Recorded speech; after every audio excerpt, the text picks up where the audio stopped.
Online class में आज आपका स्वागत है। पीएचडी कोर्स वर्क के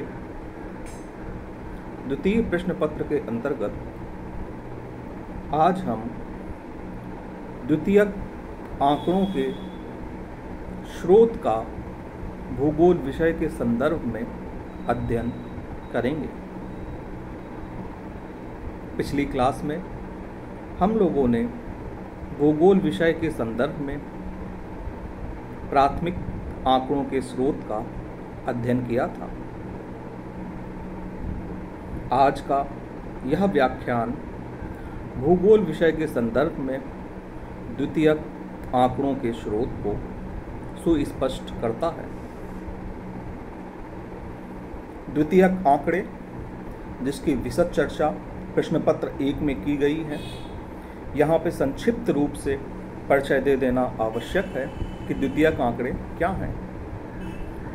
ऐसे आंकड़े जो किसी व्यक्ति या संस्था द्वारा पहले ही एकत्रित, संकलित तथा विश्लेषित किए गए होते हैं, वे द्वितीयक आंकड़े या गौण आंकड़े कहलाते हैं। इन आंकड़ों को प्रयोग करने से पूर्व आंकड़ों की विश्वसनीयता, उपयुक्तता तथा पर्याप्तता की जांच अवश्य करनी चाहिए।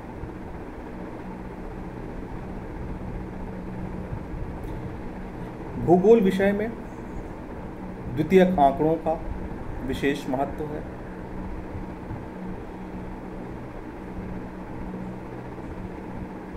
अध्ययन क्षेत्र के प्रारंभिक परिचय से लेकर विश्लेषण तक ये द्वितीयक आंकड़े विविध रूप में हमारे लिए उपयोगी सिद्ध होते हैं।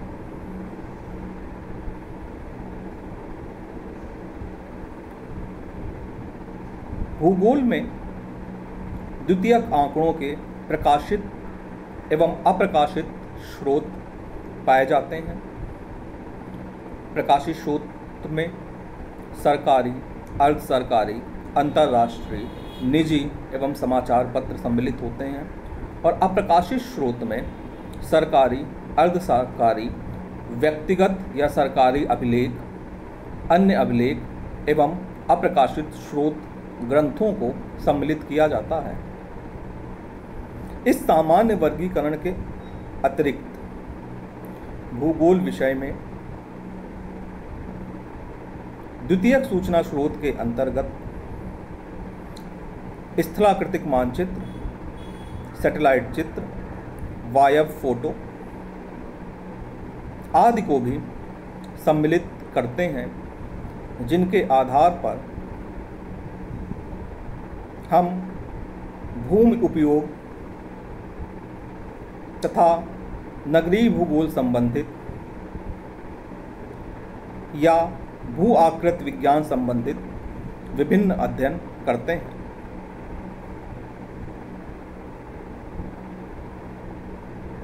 भूगोल जगत में उपलब्ध द्वितीयक आंकड़ों के स्रोतों के अंतर्गत हम प्रमुख रूप से जनगणना, पंजीयन अभिलेख, राष्ट्रीय नमूना सर्वेक्षण को सम्मिलित करते हैं। जनगणना, प्रायः आप लोगों ने यह नाम सुना होगा। क्लार्क के अनुसार किसी समय विशेष पर किसी निश्चित क्षेत्र में बसे हुए समस्त व्यक्तियों से संबंधित जननांकीय आंकड़ों के संग्रह, संकलन तथा प्रकाशन संबंधी संपूर्ण प्रक्रिया को जनगणना कहते हैं। भारत में यह जनगणना 10 वर्षों के अंतराल पर कराई जाती है। विगत जनगणना वर्ष 2011 में हुई थी, जिसमें 3 अनुसूचियों को सम्मिलित किया गया था: मकान सूचीकरण, राष्ट्रीय जनसंख्या और परिवार इकाइयाँ। मकान सूचीकरण और परिवार इकाइयाँ संबंधी जो अनुसूची थी, उसमें क्रमशः 35 और 29, यानी कि मकान सूचीकरण में 35 और परिवार इकाइयों में 29 प्रश्न सम्मिलित किए गए थे। इस प्रकार जनगणना के द्वारा हमें कुल जनसंख्या, आयु, लिंग, ग्रामीण नगरीय प्रवास, ग्रामीण नगरीय प्रमुख व्यवसाय, साक्षरता, अनुसूचित जाति, जनजाति, धर्म इत्यादि विषयों से संबंधित एक आंकड़ों की प्राप्ति होती है। तत्पश्चात पंजीयन अभिलेख। भारत में यह कार्य पंचायत के सचिव द्वारा किया जाता है, जिसके अंतर्गत जन्म मृत्यु का पंजीयन, जनसंख्या रजिस्टर पर सूचनाओं का अंकन किया जाता है।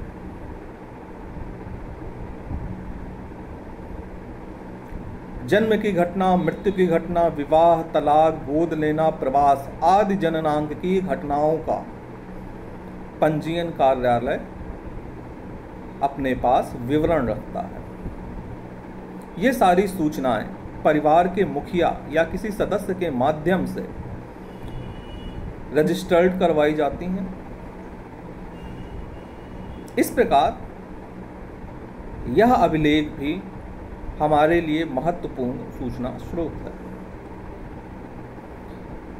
इसके बाद राष्ट्रीय नमूना सर्वेक्षण भी एक अन्य महत्वपूर्ण स्रोत है। यह स्रोत इसलिए महत्वपूर्ण है क्योंकि भारत में जनगणना 10 वर्षों के अंतराल में होती है। इस 10 वर्ष की अवधि में विभिन्न प्रकार के परिवर्तन होते हैं, जिनका अध्ययन नितांत आवश्यक है। इस अंतराल में होने वाले सामाजिक आर्थिक परिवर्तनों का अध्ययन राष्ट्रीय नमूना सर्वेक्षण NSS द्वारा एकत्रित आंकड़ों के आधार पर किया जा सकता है।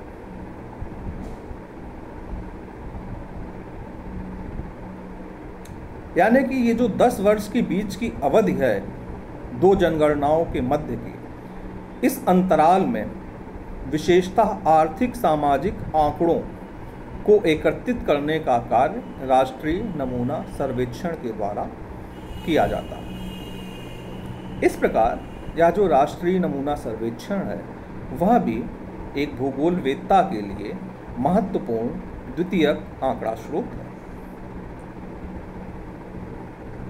इन प्रमुख आंकड़ा स्रोतों के साथ साथ UNO जैसे अंतर्राष्ट्रीय संगठन द्वारा प्रकाशित विभिन्न रिपोर्टें,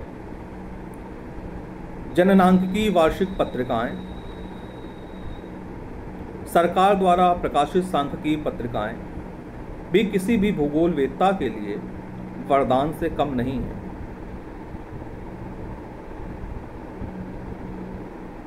वर्तमान तकनीक का अगर हम उल्लेख करना चाहें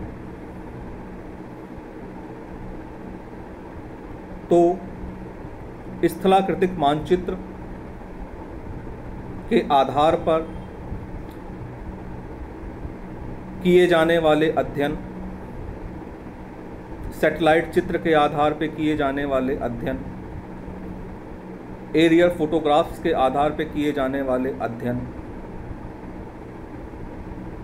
भी अत्यंत महत्वपूर्ण होते हैं। इस दृष्टिकोण से स्थलाकृतिक मानचित्र, सैटेलाइट चित्र, वायव्य फोटो भी हमारे लिए एक प्रमुख द्वितीयक भौगोलिक स्रोत के रूप में उभर कर सामने आते हैं। इस प्रकार आज के इस व्याख्यान में आपने यह जाना कि भूगोल विषय के संदर्भ में द्वितीयक आंकड़ों के कौन कौन से प्रमुख स्रोत हैं। आशा करता हूं कि आप इस व्याख्यान से लाभान्वित हुए होंगे।